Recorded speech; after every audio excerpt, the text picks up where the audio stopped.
Well, welcome back to another installment of The Why. I'm Mark Williams. We have my executive director, Clay Brown, in the back. I brought somebody along today. Oh, I actually came to visit you today. My man, Jeff Audry, who's the executive director of the Next Generation, which is basically the union for the G League. That's right. Okay. My man, Jeff. Nice meeting you. Nice seeing you again. Man, all right. We're here. We're in New York City. Now, how did you end up in the position you're in right now? I know that you're from Queens. Yeah. How did you end up there? Then we're going to get into what you're doing currently. So obviously played for a long time. I played at Long Island Lutheran High School. Went and played at Cornell University, and then found my way into being a pro, playing in Puerto Rico. I'm Puerto Rican, my mom's side. So played there for back then it used to be a loophole in NCAA. You could play in Puerto Rico as a pro while still keeping your college eligibility. So, I was a really late bloomer. So, I didn't think that was in the plans for me. So, to find out I could play in Puerto Rico, get paid for it, I did it. It was like after my junior year in college. And, I went over there, spent a summer, and it was the first time I had ever done that. Spent a summer, just playing, practicing, training, working out, playing with men in a professional league. And I didn't play a lot, but it opened my eyes to what was possible. I had some really good mentors, some vets who really invested time in me. Like I said, I was a late bloomer. So physically, my body came together. I went from probably I was always a big kid, 6'9", 6'10", but below average athlete to probably an above average athlete. And that happened really quick. And that change sparked everything for me in terms of the opportunities I got. So I went back to school, had a really good, senior year, and then went back to Puerto Rico to play. Won a championship my first year, won a championship my second year, went to Spain, started globe hopping a little bit, and then ended up in the NBA Development League in 2001 in its very first season. First year, right? Yeah, that was the very first season. So I showed up to a training camp with probably 150 guys playing for 80 spots. There were only 8 teams at that time and only 10 guys to a roster.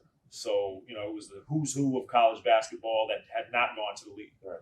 So, they give you, when you show up, they give you a list, a roster list of who was there. And I looked at the list and I'm like, man, I watched all these guys on TV.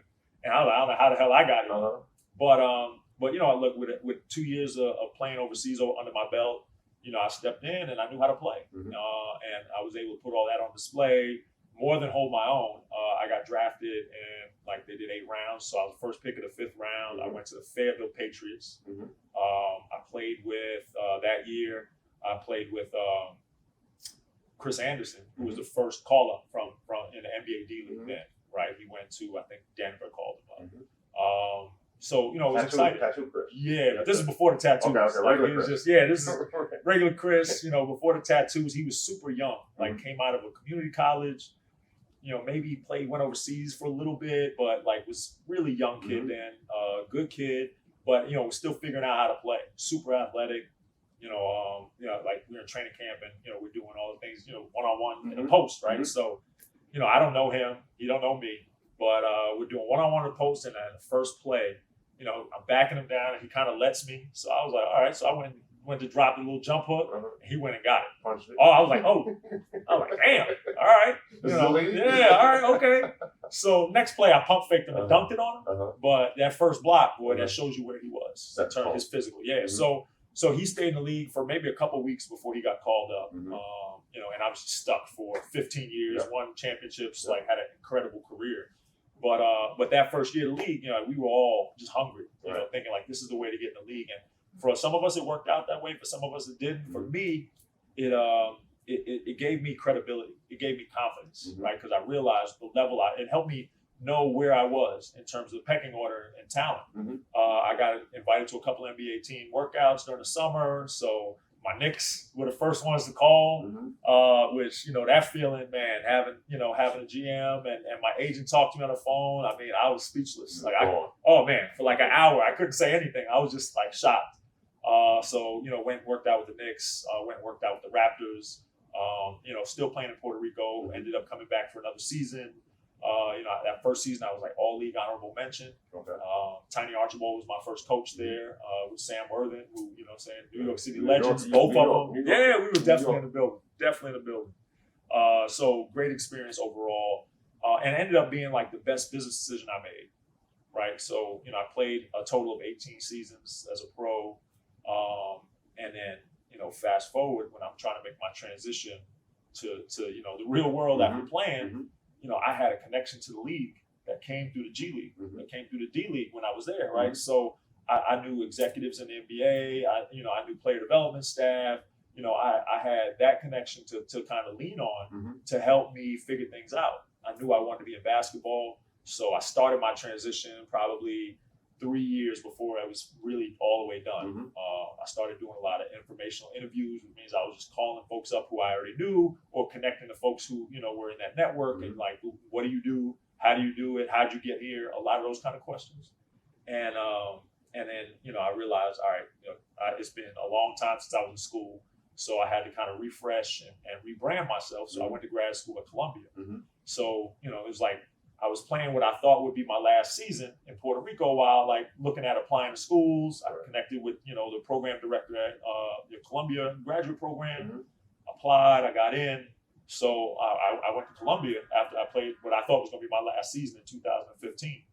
So I'm going through my first semester, did really well. Like, it was exciting. Like, grad school is like, it's like school, but you're only focused on the things you really want to learn about. Right. So take all the fluff out of it, all the things like for kids that they're not that interested in, and hyper focus on the things you are interested in. So I did a sports business degree, which meant we were talking about all aspects of the sports business, which is really helpful for me to look at it outside of my view as a player. All right, so I got to examine, how the money works, how the marketing works, how the structural things work, facilities. I learned every aspect of the sports business and got to really focus on that stuff. Helped me expand my network in a business sense and really prepared me. And then part of that program was an internship. So second semester, I had, unfortunately, I had to go take care of my mom in Puerto Rico. And so I played one more season, even though I had not intended to. I thought I would be retired, but I went and played one more season. I still had a little bit in the tank, but that last season, mostly I just coached. It was cool because we won another championship, and I got to play for one of my good friends who was like, it was his first year as a head coach. So that was dope, but I was more like a player coach. And then right after that, my season was over. I started at the NBA and an internship that was specifically for former players. Again, if I had not played in the D League back then, that opportunity would have been there for me. That internship, I spent, the whole summer, 8 weeks or so, in 2 departments. So one of them, I was with, actually more than 8 weeks, goodness, it was like 12 weeks. So I spent 6 weeks with team marketing and business operations, which is Teambo, which is like, that's the brain trust. They figure out how to make money for teams. So, really important because I got to network with every team in the league, every team in the G League, every WNBA team. Like, that was a great experience.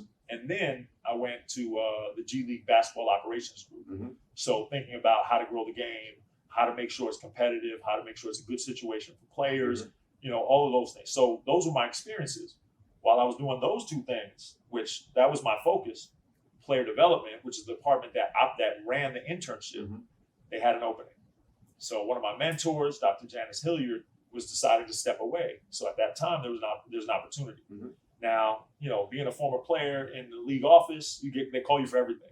Anytime VIPs come in the office, anytime they have kids around, anytime they're doing clinics or player programs, they want to have former players there. So I got pulled into a lot of that stuff, even though it wasn't actually what my internship was for. So doing that, the head of player development, Greg Taylor, got to know me a little bit. And, when the opportunity was there, he was like really interested in me. So, ended up being a permanent job come September when my internship was done. That's dope. That's a great story. And it's great primarily because it shows the transition you have from player, regular player, college player, professional, and that gap that usually, people struggle what they're going to do after post basketball. You seamlessly roll right into it, which is outstanding because many people struggle like that. They could go through depression and just have problems as far as transitioning back to the real world. Even though like that looked like a straight line for me, it really wasn't. Right. So I mentioned like I started that process 3 years before. So which means I was interviewing for jobs I didn't really want just to kind of get practice. Right. And then I'm applying for jobs at like banks just because I want to know I can get a job if I need to. Just in case, So like I'm getting turned down. I'm like, hold on now. Like, hold on. Like, I know I can do this job. Wait a minute. So it was one job I went to, and the guy, we had a good conversation, but they ended up not offering me the position. And again, like, I knew I was going to go back and play, so it wasn't really a job I wanted. But I was still like, this is strange. So I asked the guy, called him afterwards, and I was like, I appreciate the time. Like, I'm just looking for feedback. Like, like, what could I have done better? Like, what'd you see? What do you think? And he was like, well, I thought you lacked confidence. And I was like, I'm pretty sure that's not the case. Yeah. So, but I really thought about it. I was like, in my job interviews, I was doing the interview like you do a media interview, right? When you're a player and you're talking to the press, it's always humility. Oh, the team, not me, right? You'll deflect. So, I was doing job interviews like that, where job interview, you're supposed to tell them why they need to hire you, because you're good, because you have this, you could do this, you could do this. So once I got that like shift in my mind, then I kept applying for stuff and getting everything. Like everything I applied for, I got. And then I was just like, no, I'm good. No, I passed. And I ended up taking one job in sales at a pharmaceutical company. And that stemmed from a conversation I had with the now Deputy Commissioner, Mark Tatum. So Mark is a Cornell grad. So when I first started doing informational interviews, he was one of the first ones I got to do. And he told me, he was like, look, the ability to sell is one of the most important job skills you can ever have, because you're always selling. You're selling yourself, you're selling an idea, you're selling somebody else on a course of action, you're selling a product. He was like, if you can sell, you can literally do anything. So that I was like, all right, so a sales job made a lot of sense for me. So I thought I'd try it. I did it for about 6 months, and then I went back to play. But it gave me experience of operating in kind of a corporate sense, of presenting information in a professional sense to doctors, all like on a consistent basis. It was like an important job. It was the first job outside of basketball I had since I was a kid. So it was a really important transition point for me. So like I said, I weaved around a little bit, and then what it helped me realize too, I was like, I want to work in basketball. I was like, all right, I could do this, and this is cool, and the money's okay. But I was like, but I really want to be in basketball. So it made me like, all right, school is the way to go, and that's kind of what led me there. Okay. So you mentioned the D League when you first started, 2001, right? Now it's called the G League, right?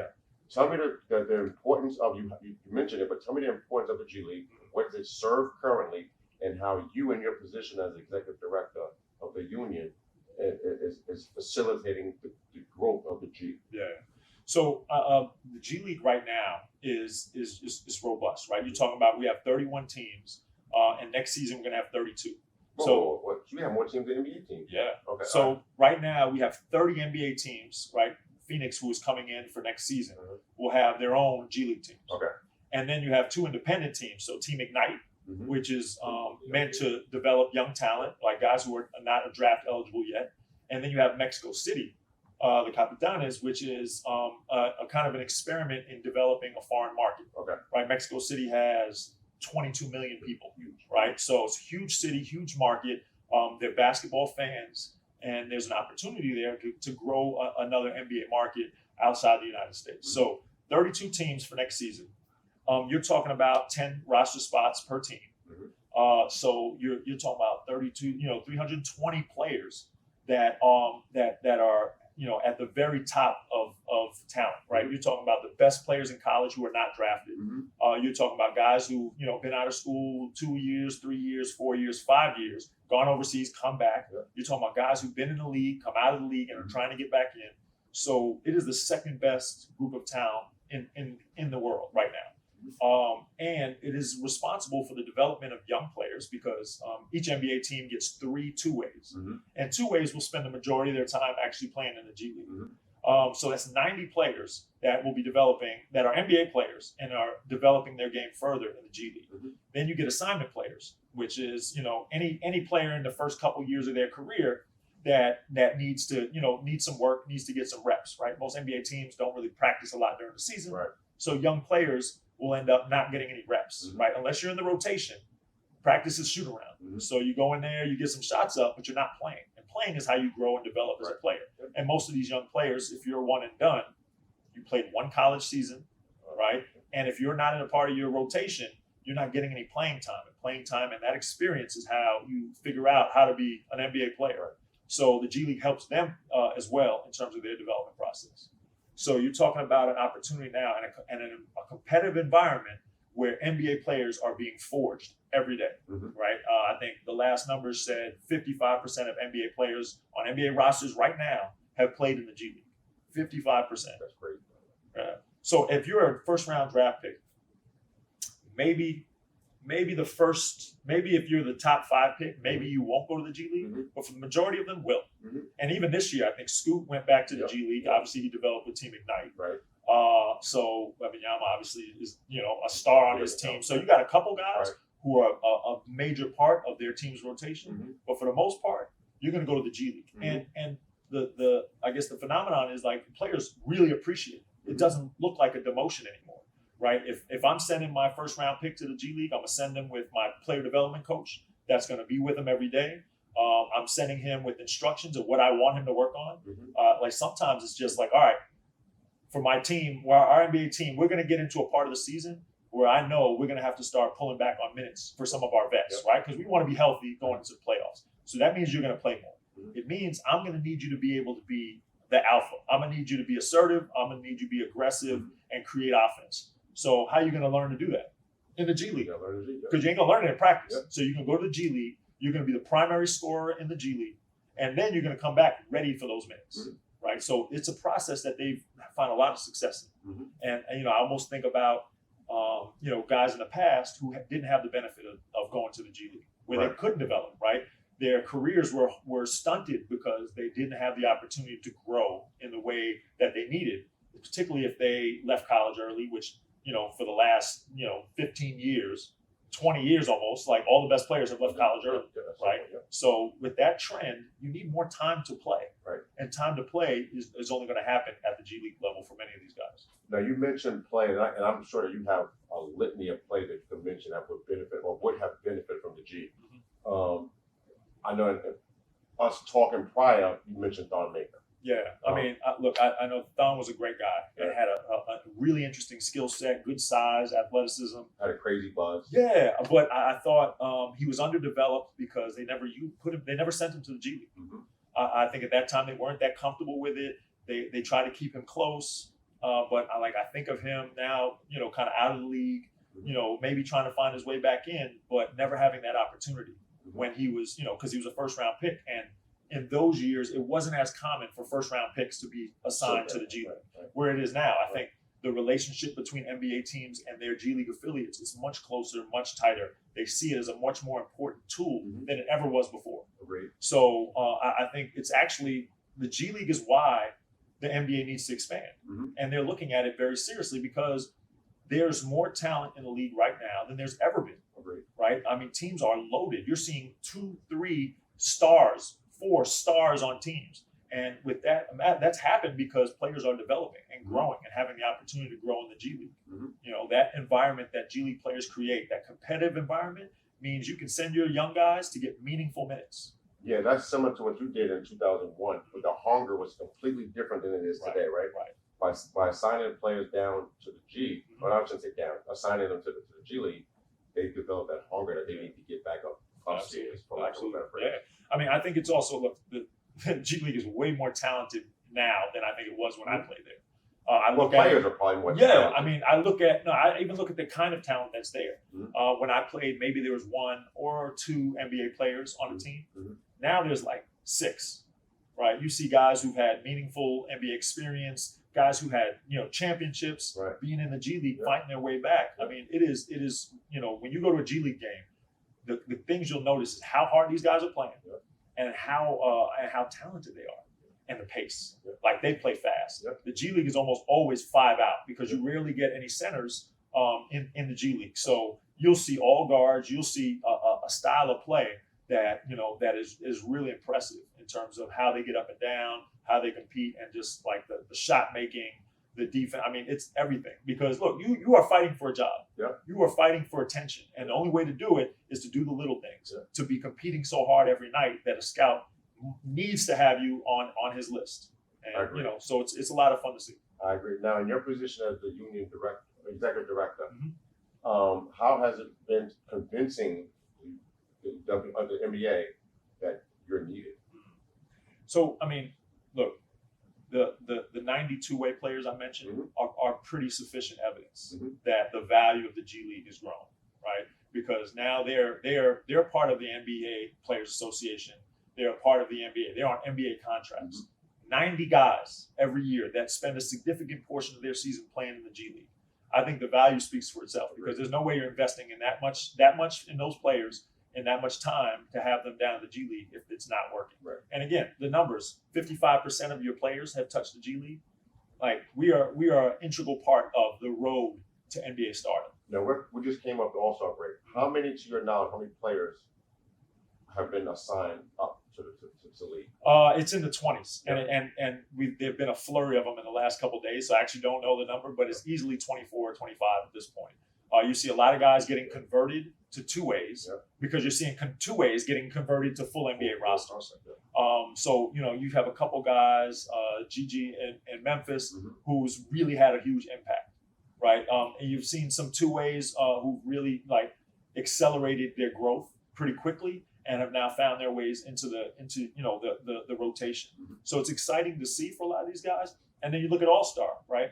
On the Rising Stars game, we had a team full of G League players, perform. Like they got out there, competed. They showed out, right? So I think it's pretty evident. And then you got guys like Mac, who was a star in the dunk contest.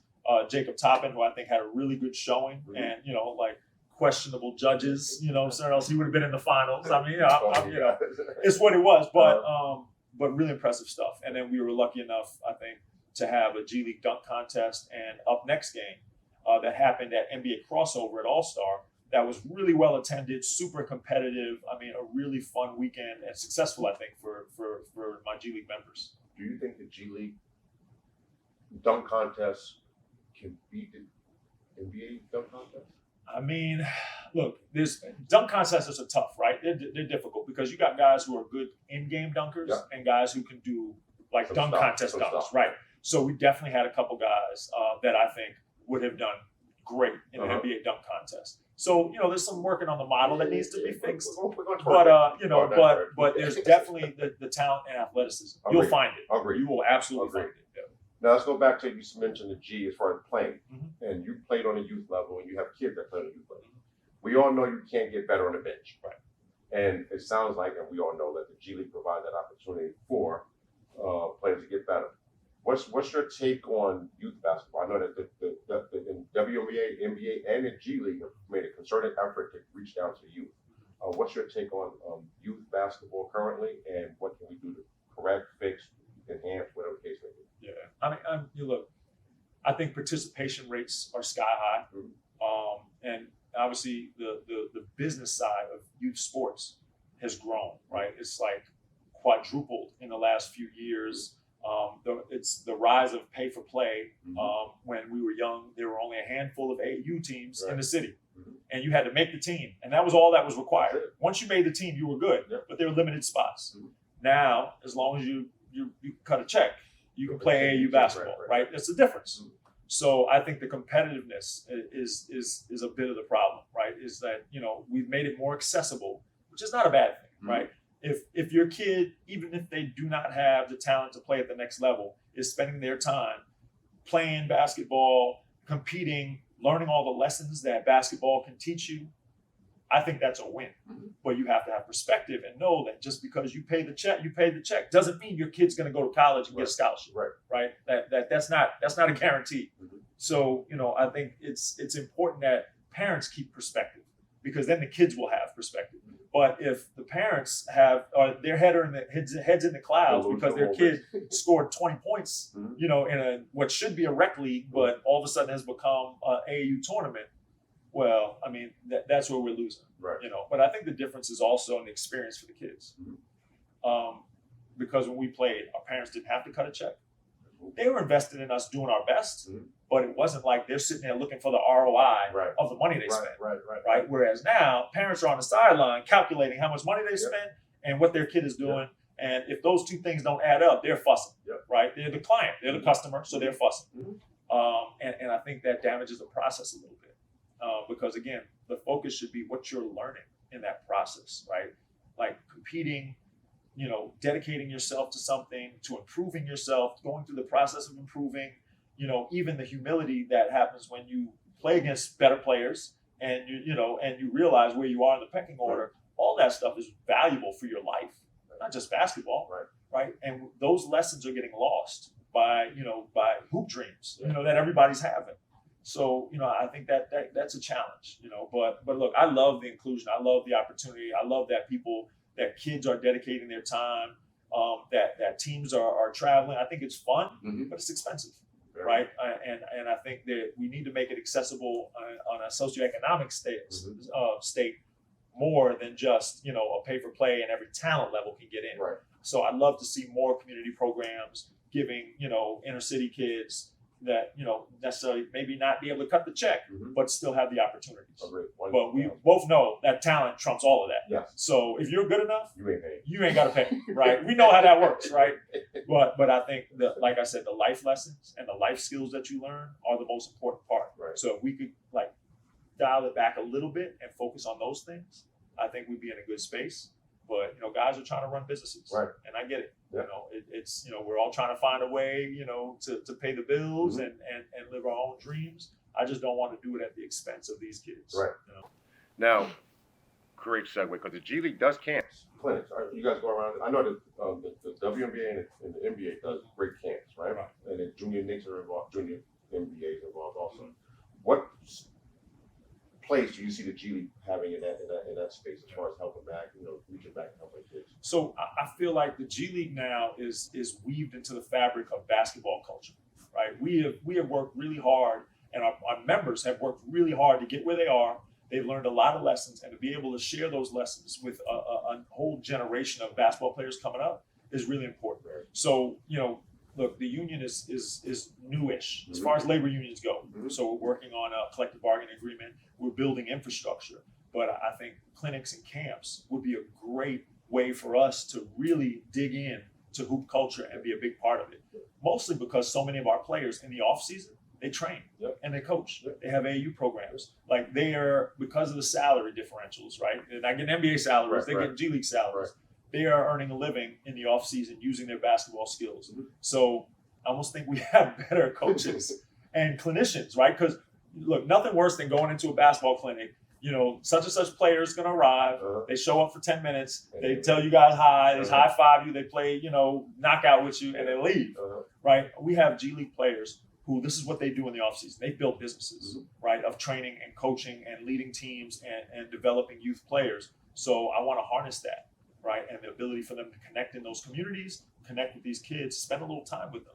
All right? Clinic is only as good as the clinician will let it be, right? So I really think we have not just the talented players, because they are extremely talented, but with the experienced coaching and teaching, that they can step in and really give a meaningful experience to the young players. Agreed. And the fact that they're very humble because they're going through the G League. Absolutely. Because everyone grows up with NBA dreams and stuff like that. It's, like you mentioned earlier, be very humble and experienced.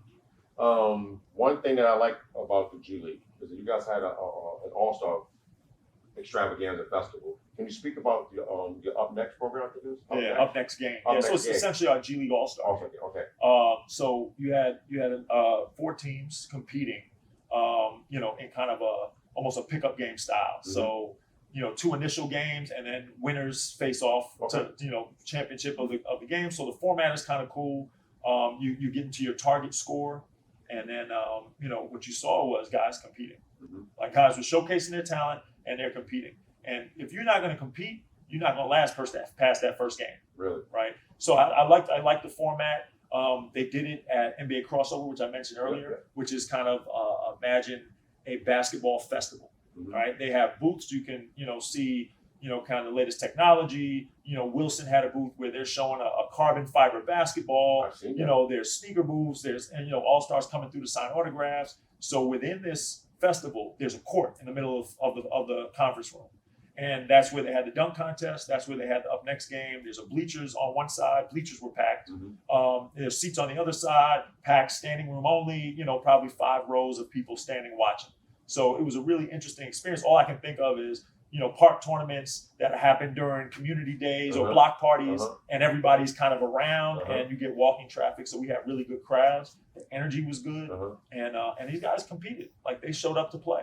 So it was a lot of fun. And then I think about, like, NBA All-Star and, some of the conversations around the competitiveness, which, is difficult. Like, I've been in All-Star games before, and after the age of 30, look, we got games in 2 days. I needed my legs. Yeah. So, but I do think that, it's interesting because, you see guys don't have the same rivalries, that they used to have. You used to go out an All-Star game and I don't like this dude. There's no way I'm letting him score. Right. So an All-Star game now, if you want to get MVP, you just got to run. Yeah. If you run, you're going to get dunks. That's it, right? So, probably there's some tweaking with the format that I think is possible. And this is just me talking as a fan. I'd probably like to see maybe international versus USA. Okay. I think that would, I think that would spark some competitiveness. And honestly, I think we'd have to bring our best to win. You think about the last 3 MVPs. Oh no, I don't know if we win. Right? I don't know. Look, I'm not putting anything past some of the guys that I know. If they show up and they play, that we'd be in a good space. But it would be a game, and one that I'd want to see. I would tune in for that. Right. I would definitely tune in. Absolutely. Would you guys ever consider a 1-on-1 tournament? I think it's a great idea. I like it because there's no hiding. Right. There's no hiding at all. So I think it'd be fun. Now, bigs would be at a only if you put a dribble limit. Yeah. Bigs would get 5. Who's gonna guard Jokic? He's just gonna walk you down. Exactly. So unless you put a dribble limit, the bigs are gonna kill. Unless you just give it to a coach on the side and just pass it on. No, you give it to me at the top. Look, Jokic or Embiid could walk you down under the basket like you're a little kid. Yeah, so there's nobody that can guard either one of them. Right. So once they get the ball, it's over. Yeah. I think I laugh at there's an interview with John Sally and Kobe Bryant, and they used to play 1-on-1 every day after practice, and John Sally would beat him all the time. So it was like Jay Leno or Arsenio Hall or somebody. Arsenio asked him, like, well, how come you, like, Kobe's great. Like, he averages 30 a game. How come you can beat him? He's like, because I'm 7 feet tall. Right? Yeah, and 1-on-1 is like an indicator, but it is not 5-on-5 basketball, right? Like different sports. Manute Bol and Charles Barkley used to play 1-on-1 all the time. Manute Bol used to kill him because Charles was 6'4" and Manute's 7'6". So running hook shots, Chuck couldn't do anything with those, right? It's that's really it, But I think it'd be fun to see. I think it'd be fun. I think more people would tune into that and a 3-on-3 of some sort. We could actually see movement. Kobe always said playing threes, right? Yeah. That would definitely be an indicator of what type of basketball player you are. Yeah, absolutely. If you look at NBA basketball now, pick and roll, dive, lift, or drift, whatever. Yeah. Or even the Olympic version, the FIBA 3-on-3. Which is a lot of fun. There's no checking it up. Yeah. Ball goes through the net, you kick it out for a shot. Like, so the pace of it, like, you gotta be in shape to play that kind of 3-on-3. And it'd be fun to see some of these guys in those situations. Speaking of FIBA, the Olympics are coming up. Yeah. What's the G League stance? Well, not stance. What do you guys play in that first? So there's the FIBA AmeriCup tournament happening now that just happened this past weekend. So the USA team is made up mostly of G League guys. So they played against Cuba Thursday night. They beat Cuba by about 20, and then they went to Cuba, and I believe they lost. So the nature of Cuba is they cannot bring their whole team to the States, because they may lose them. Some of them ain't coming back, right? But when they had their whole team in Cuba, I think that was a challenge.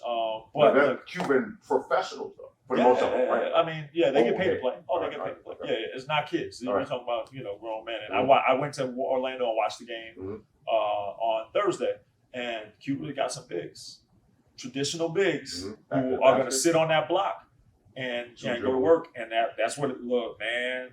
I was like, whoa. That's the only reason, it was a 20-point game. It could have been a 40-point game because I think our guard play was that good. But those bigs kept them in the game. Okay. And so if they went to Cuba and had any more of those kind of bigs, man, they were low. So it was fun to see. And look, again, the talent level that exists all over the world, man, the G League has an opportunity to expand and grow and start absorbing some of that talent, which Mexico City is a great example. We have players from Brazil, Venezuela, Puerto Rico, Dominican Republic, Panama, you know, and they're super competitive. Right? And you see, you know, how they fit in, and when they play an NBA style, you know, where the differences are, and who are the guys that can have an impact on the NBA level. Do you anticipate expanding to Europe, or is that too far of a trip? I mean, the logistics are just hard, right? You know, it's like, it's a far trip, you know, so, you know, I don't know. You know, you never know, because Canada. We already got Toronto, so I think Vancouver is obviously another market, possibly Montreal, you know, who knows? Obviously, I think, you know, the buzz around the next two expansion teams, and mind you, I don't have any specific knowledge, but, you know, the conversation has been around Seattle and Las Vegas.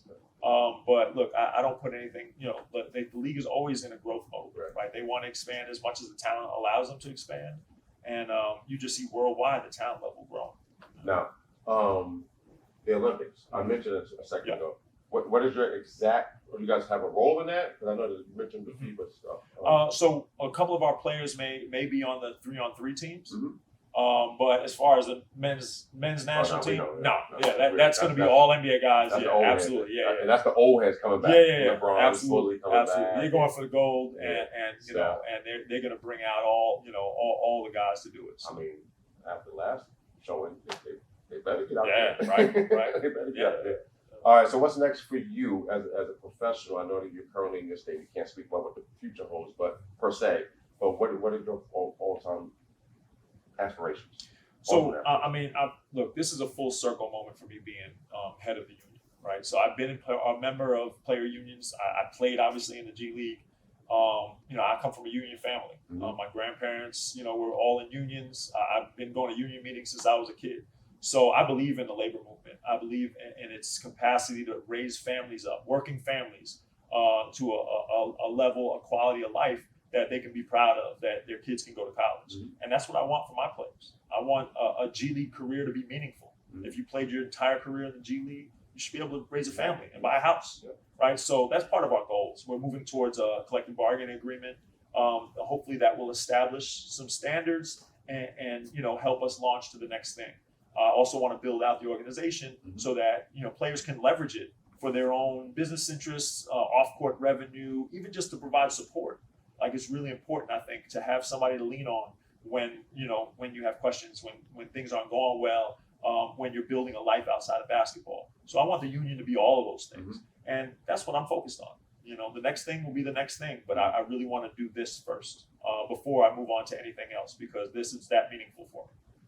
Now, a lot of hysteria and controversy surrounding NIL deals. And I know you have Team Ignite. What's your stance as a fan of basketball and a former collegiate athlete? What's your stand on the NIL? I mean, look, I am about player empowerment, right? In any other business sense, no matter your age, you're able to take advantage of your marketability and your business opportunities. And I think that should be standard across all levels, right? So, you know, if you go to college and you play college basketball, obviously there's some meaning in being affiliated with a university and having that experience. But the ability to take advantage of business opportunities, like, we want savvier, smarter, more thoughtful business people out of our players, right? That's what we want. That's the goal. So this is how you do it. Right. So I think obviously it's a little wild, wild west in terms of how companies are approaching it, and some of the, you know, opportunities that players are getting, some of the opportunities that universities are creating. So maybe some standardization, but we live in the United States of America. It is the ultimate free market. So why not apply that to a situation where the majority of these athletes are Black and brown and have traditionally not been able to take advantage of their marketability in these situations? Universities have benefited from them for decades. So the opportunity for players to benefit now is important. So I think with the proper guidance, you know, education should start really early. But, you know, doing the player development work for a number of years, I saw the conversations change. Players were coming in with much more business sense and savvy than they had ever had. Really thoughtful about their brands, really thoughtful about how they presented themselves, about being professionals. And that shift is due to how much money they were being exposed to and the opportunities they were being exposed to earlier. So you went from having, you know, don't be a knucklehead conversations to, like be really thoughtful about, you know, your tax obligations and, you know, and your business team and your marketing team. So when you're having those kind of conversations, I think it just elevates the entire business. And then again, we're talking about the communities that produce the talent. We need more business minds. We need more entrepreneurs. We need more thoughtful, financially savvy folks who can now help lift a whole community instead of, you know, just these one-off opportunities to go to the league and be that superstar. Right. No, I couldn't have said it better. This is a wrap. I'm Mark Williams, Clay Brown in the back, and my man Jeff. Man, he killed it. Appreciate you, man. Thanks, man. Thanks. Appreciate you. Appreciate it. That was fire. That was good. I like